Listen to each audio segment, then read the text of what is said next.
all about. It assumes that we go. Well, our Acts has a second component, too, which is the transformation of the world. And the way God has given us to accomplish the transformation of the world is by picking gigs which cultivate spiritual vitality. Jesus summarized what it means to be spiritually vital as loving God and loving our neighbors. Pretty simple. So turn with me now to Matthew 22, verse 34. This is on 1535 in your blue Bible. And here we'll find these great commandments. Hearing that Jesus had silenced the Sadducees, the Pharisees got together. One of them, an expert in the law, tested him with this question. Teacher, what is the greatest commandment in the law? Jesus replied, love the Lord your God with all your heart, with all your soul, and with all your mind. This is the first and greatest commandment. And the second is like it. Love your neighbor as yourself. All the law and the prophets hang on these two commandments. So growing in our love for God and for our neighbor is a mandatory condition of every gig that we play as a church band. If we are doing ministry without the love of Jesus Christ, then we'd be better off just canceling the tour.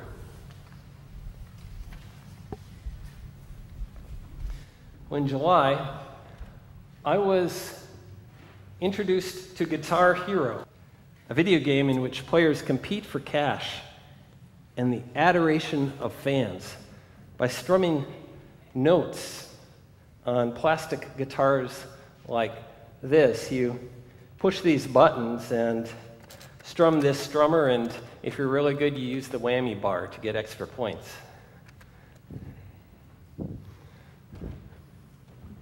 As the notes go scrolling over the screen, you've got to press the buttons in time with the notes as they pass by over the little colored dots there, the notes. And with a little bit of practice, most people can feel like a guitar hero, at least at the easy level of the game. I know I felt like a guitar hero when I finished my first song and the computer displayed to me, "You rock." Imagine that, "You rock." Who doesn't want that kind of affirmation?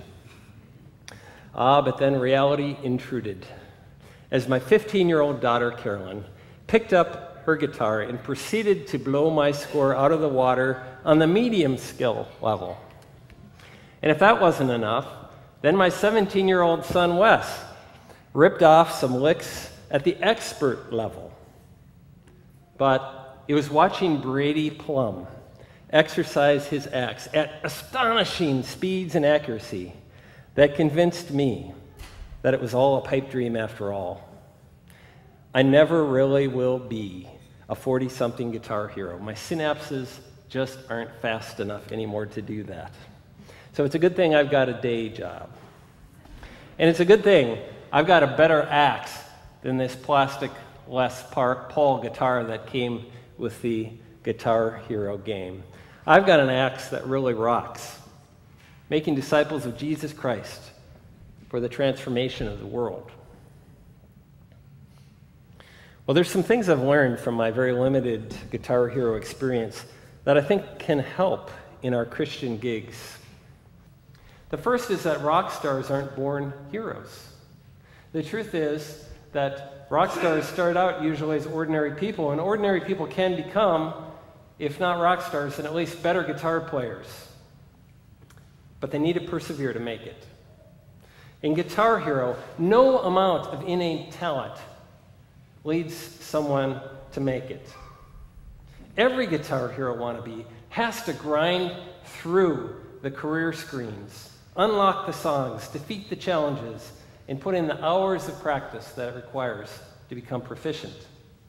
That means you have to be willing to pick up the guitar in the first place. You have to be disciplined in doing that regularly.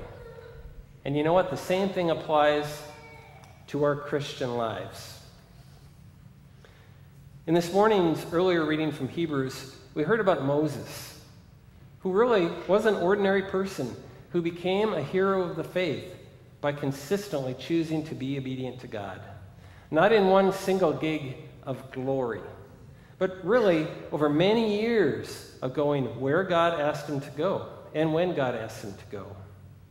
We heard about Rahab, a very ordinary person, and in fact, a prostitute.